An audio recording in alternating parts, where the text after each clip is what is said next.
Border agent is shot down at the line of duty, and it's discovered that he was killed with a gun that Holder's ATF let slide into Mexico. And Holder doesn't even pick up the phone and offer his regrets to the family? What sort of heartless people are in this administration?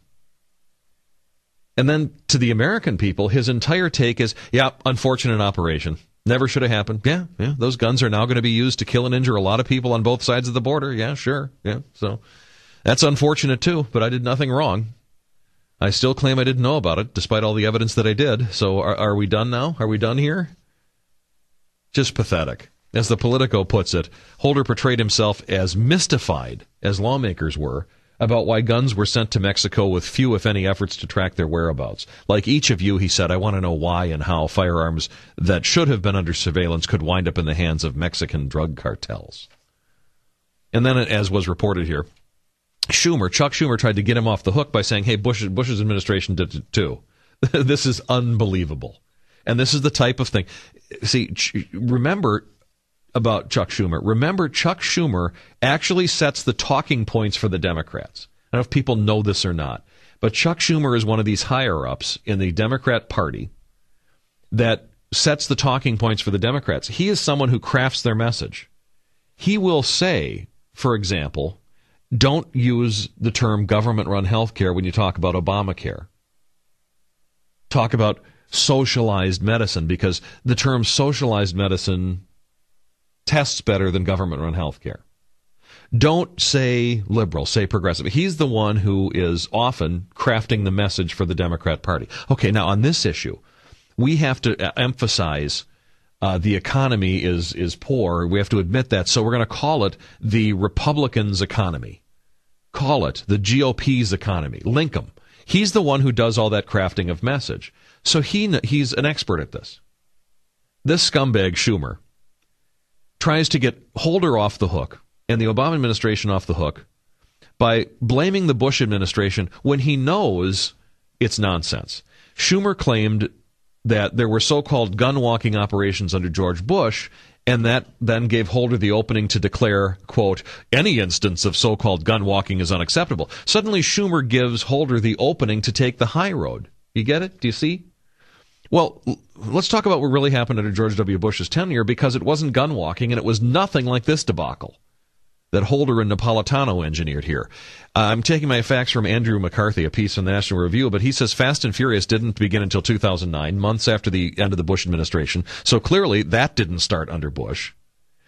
The Bush-era ATF did run an operation known as Operation Wide Receiver. But what this was nothing more than a sting operation that you would see any law enforcement agency do.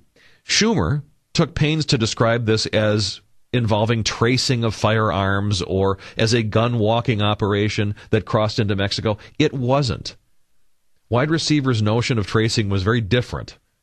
They had the guns in view at the whole time. The other thing that should be noted is that Operation Wide Receiver under the Bush administration was done with the full knowledge of the Mexican government.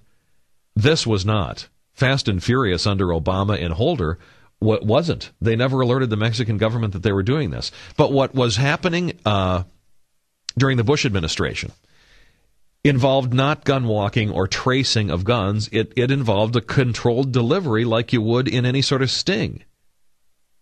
As Andrew McCarthy puts it here, it's a controlled delivery. It's a very common law practice tactic. Basically, the agents know the bad guys have negotiated a deal to acquire some commodity that's either illegal to them, like heroin, or is illegal for them to have, like guns. And then the agents allow the transfer to happen under circumstances that they control. They're on the scene conducting surveillance of the transfer. They sometimes even participate in the transfer. And then as soon as the transfer takes place, they descend on the suspects and they make arrests. They seize the commodity in question, all of which makes for powerful evidence of guilt. What he's saying here is what happened under Bush.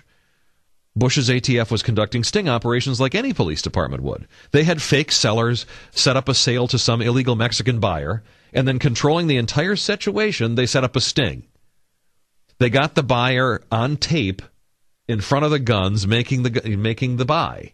Then they immediately swarmed in and busted the buyer, and they had their sight on their guns, and they had the guns in their control at all times. We've seen this a million times on tape. You got to wait for the guy in the hotel room to agree to kill someone's spouse, then you can rush in and get him for being a hired hitman. You got to wait for the guy to buy the cocaine, and then agents can swoop in from another room or another street. That's all Bush's people were doing. And I might add, those were operations that were actually keeping Americans safer. The Obama ATF was saying, we'll keep selling deadly assault rifles to Mexican drug cartels, and we'll just let the buyers walk off into the weeds with them. We'll just let them go back to Mexico. And then we'll try to track the guns somehow. We'll try to figure out where the guns end up and who the guns are killing. That was Operation Fast and Furious. 2,000 guns were allowed out of the ATF site to just walk into Mexico, and they now can't be traced or recovered. That's a far damn cry from what they were doing in the Bush administration, and Schumer knows it. And to emphasize this, we will not know where these weapons are until they're used in deadly shootouts and or violent crimes in Mexico and here in the U.S. We've already recovered several Fast and Furious guns that were involved in crimes here in the U.S. because they make it back over the border and they were used by some Mexican gang in Phoenix or in Tucson or wherever. This is an outrage. It isn't anything close to anything that occurred in the Bush administration. And if one of your liberal friends tries to tell you so, set them straight.